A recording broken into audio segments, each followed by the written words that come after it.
Alas, poor Will or Google Gobble, one of us. This morning, while I was trying to write It Happens, I heard Anne say, "Oh, no, not again," from the other side of my roll-top desk, where I believe he has his own desk, and who knows what else. The characters haven't let me out of my little desk and bookshelf cube in months. Months, I tell you. Gee, what inspired the "oh no" spoken in the tone one would use for, say, a city-destroying hurricane or a nuclear standoff was this. I'm not sure in retrospect whether his "oh no" was at the story itself, or at the fact that he knew I'd spend at least an hour ranting about it, perhaps more. Keeping in mind the man has been married to me for 22 years, and so has, possibly, suffered enough. And yes, before you ask, I was a child bride. I promise I decided to rant in my LJ instead. If you don't feel like following the above link, it's more of the same. How could Will Shakespeare, a mere peasant with SHT on his boots, write those plays while the nobleman of the day, with all the advantages of education and background, wrote nothing but trite-mannered verses? Although I swear I used LJ cut here, and it shows on my preview, it doesn't show when I post. I have to figure out what almost for sure, and my computer is doing this. I think it's one of the security settings. To begin with, and before I start on the rant, let me point out that people I admire, like Mark Twain and Jim Beam, believe this stuff. That's fine. If you look at what those two people believed in toto, both of them believed a lot of things that make you go, "Oh, my lord, no." I'm not going to go into Mr. Bean's beliefs, partly because I have them only second or third hand, and he was always perfectly reasonable to me. Twain, however, if you want to get the full grasp of this genius's, and this is not ironical, he was a genius handle on history, read a school marmish Puritan Joan of Arc. In my experience, both Mark Twain and Jim Beam and another half-dozen people I can think of fall under the genius exception themselves. Geniuses can believe any amount of twaddle because they're so exceptional themselves. They're used to thinking something completely different from the common herd. So for them, the counterintuitive becomes normal, and outside their area of specific knowledge, they can be very odd. Which I think leads to the association of genius and madness and stereotype. Now that's disposed of, let's continue to the argument itself. First, let's now and for all time dispose of the Shakespeare was a peasant from an illiterate household. Shakespeare was the son of what we would consider upper middle class, a skilled craftsman, and for a time an officer of the town's government. It is highly unlikely that Shakespeare's father wasn't literate.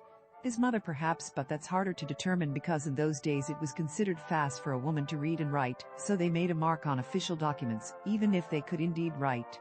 I don't have time to go herring off after references, since I'm trying to finish Soul of Fire, which is long overdue at Bantam due to my health issues, and my Shakespeare books are in the library at the end of the hall, a room I can't enter without staying there for at least 3 hours, but I'm sure they're not that hard to hunt down. Take me on faith for now, and if you need references I promise to have them for you within the month. So from an illiterate household. I will grant you there were probably many illiterate people in Elizabethan England. There are many functionally illiterate people now. However, Elizabethan England was not the Middle Ages. The printing press had been invented. People wrote letters to friends and business contracts and were almost as overlawyered as we ourselves are. Printers and booksellers had a booming business of pamphlets and stories, poems and plays. Without television or radio or any other distractions, people used the printed word as entertainment, solace and distraction. You find printed stuff everywhere, from the libraries of the very rich to the homes of the relatively poor. I'd like to point out right here and for the record that Christopher Marlowe's father had a printed Bible in his house when he died. And he was just a shoemaker. He didn't, however, have any of his son's plays or poems. More on that later. One of my reference books on Elizabethan England, and again, I'll have to look for it later, swears that the ratio of literacy was about the same it is now, and the range of people who read for pleasure about the same, too. Besides, all the playwrights from that time that we give half a fig about were sons of the middle class. Shakespeare and Marlowe both were exactly alike sons of craftsmen. Yes, Marlowe went to Cambridge as a scholarship boy. It don't mean nothing. The fact he could qualify to Cambridge and earn the scholarship as a son of the middle class tells us there were means for people to learn not just reading, but Latin and Greek too at that social level. It is no more astonishing that he should have become learned than that Shakespeare should have written the plays. And no less. Greene was a son of the middle class too. And there are half a dozen others who, without attaining Shakespeare's stature, or even Keats, are still remembered by name and fragments of plays. All sons of the middle class. Often disowned by their families. Theater in those days was not an intellectual endeavor. It was entertainment produced by the middle class for the middle class. Consumable, fungible entertainment, at that. Second of all, let's dispose now and for all of the idea that Shakespeare was really Oxford or Marlowe or what have you. One of the lunar ideas floated was that he was Queen Elizabeth. I can't stop you believing this. If you do, I can't stop you believing the sky is made of green cheese either. To quote Mr. Marlowe, what we behold is censored by our eyes. But go and read Marlowe, who had serious issues understanding what made people tick or seeing anything redeemable in anyone, and then go read Oxford, who was a victim of very good education, and tell me that Marlowe could write Shakespeare without a road to Damascus experience that, in effect, changed him into something wholly different, or that Oxford could write Shakespeare without his own mind telling him it was too crude by half, and what you really needed was a more mannered approach. Piffle. And pish tosh too. Once you eliminate the impossible, the remaining solution, however unlikely, or words to that effect. In this case, Occam's razor will serve. You can believe Kit Marlowe lived past his supposed death and changed personality so completely he could be Shakespeare, and no doubt is still flipping burgers somewhere in a joint owned by Morrison and Presley, or you can believe Will was a son of the middle class, a little more talented than most, who made good in London as did others of his generation. The current bit of nonsense above seems to hinge mostly on the fact that the plays are too good to belong to that peasant with mud on his boots. An argument that offends me and irks me. Its inanity should be self-evident when one of the people suggests the plays are too good to be written by a single individual. Works of such towering genius have to be collaborations. Yes, this makes perfect sense. All the works of genius of humankind are, after all, created by committee. Look up Da Vinci, Mozart, Einstein. All really groups of people who just chose to pass as a single person. After all, such works could not possibly be created by a single person. And look at everything groups have achieved. Say, Microsoft Windows Vista. Clearly group work is far superior to any personal endeavor. How could you doubt it? This should be enough to expose the intellect of the person making this claim. If you need more, there's this absolute gem. It argues there are few connections between Shakespeare's life and his alleged works, but they do show a strong familiarity with the lives of the upper classes, and a confident grasp of obscure details from places like Italy. Oh, yes, indeed. Because there were no pamphlets for sale at the time with stories about all these lands. There were absolutely no pamphlets circulating with, say, the story of Romeo and Juliet. None. Cough, no, Elizabethans existed in a vacuum. As for Shakespeare's confident grasp of obscure details, suffice it to say his knowledge of geography was much like my older son's, who until recently thought California was a city in the great state of Chicago. And do I really need to explain why his will isn't written in the style of his plays? Must we go into the fact that I doubt Mr. King's will features a sentient car or a psychotic psychic teen? And I doubt J.K. Rowling is planning to store her will in Gingras. As for making no reference to the plays, there was no copyright in Shakespeare's day. You got paid for the play when you delivered it. And then you got paid for it again, a much smaller amount, when you allowed someone to print the accurate version of your play. By that time several hastily written copies would already be circulating, copied down by someone who sat through the play. This is to me one of those infuriating mistakes. It's this way now, so it was always this way. We have copyright, so that's the natural law of mankind. No, it's not. Get over it.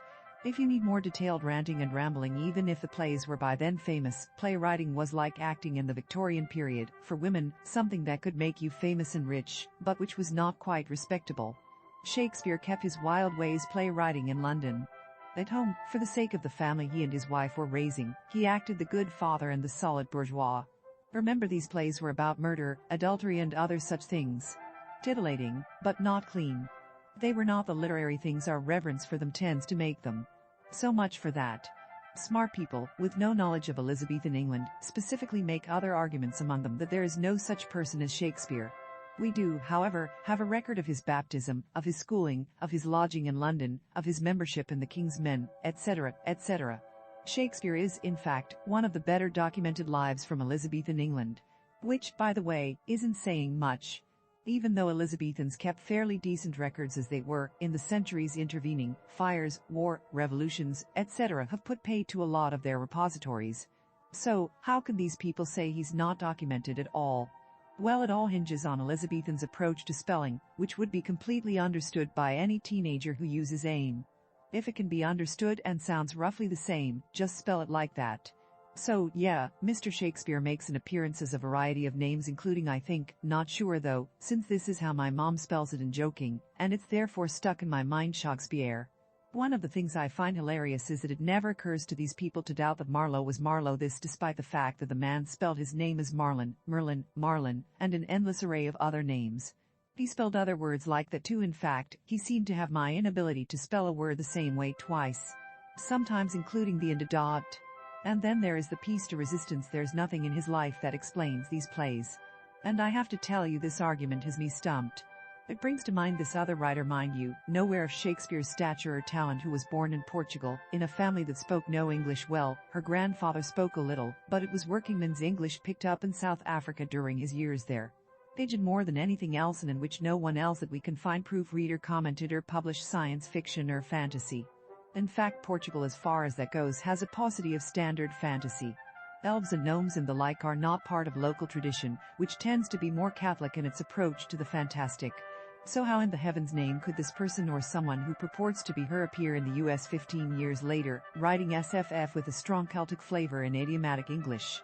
We have no record of this person's schooling, either, or much of her existence. While someone with a name that might or might not have been her maiden name attended a college in Portugal, this is really hard to prove, as the first name was different, and a bunch of names in the middle were missing by the time she started writing. I mean, she calls herself Sarah Marques de Almeida. Someone with a similar name graduated from Stowe High School as an exchange student, but, notably, her last name is missing.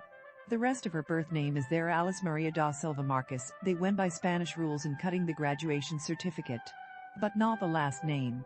So, it's probably a coincidence. And while we're at it, there is no record in the archives in Portugal of the marriage of this Alice Maria da Silva Marques de Almeida to anyone named Hoyt, and no record of her having acquired citizenship or changed her name. None. Now, we know processes to do this are a bit cumbersome and cost money, but surely anyone would have gone through them. Other people at the time did.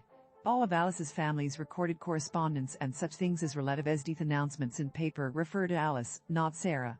Clearly this person writing about something so different from her background and evincing knowledge she couldn't have, let alone in a language not her own, is at worst an impostor and at best an artifact of our lack of knowledge of the times. It's so unlikely as to be impossible, isn't it? Particularly when you consider how well documented the 20th century is. So okay, I'd have my fun. I'm no Shakespeare, more's the pity, and it's unlikely everyone will ever care to investigate my biography or to claim me.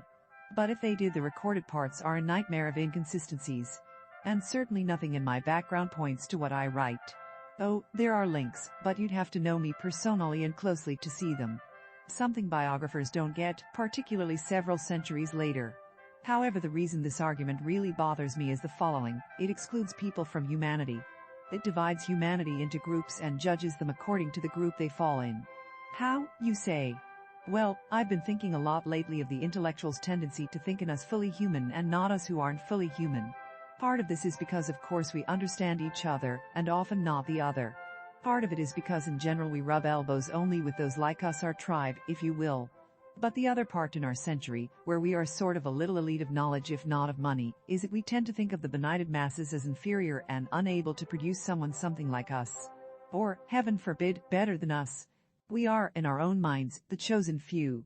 There's a tendency to identify with an ability of old whose education and writing, at least what survived, were often unimpeachable, and whose lives were recorded for posterity. So, of course, Shakespeare must have been a nobleman.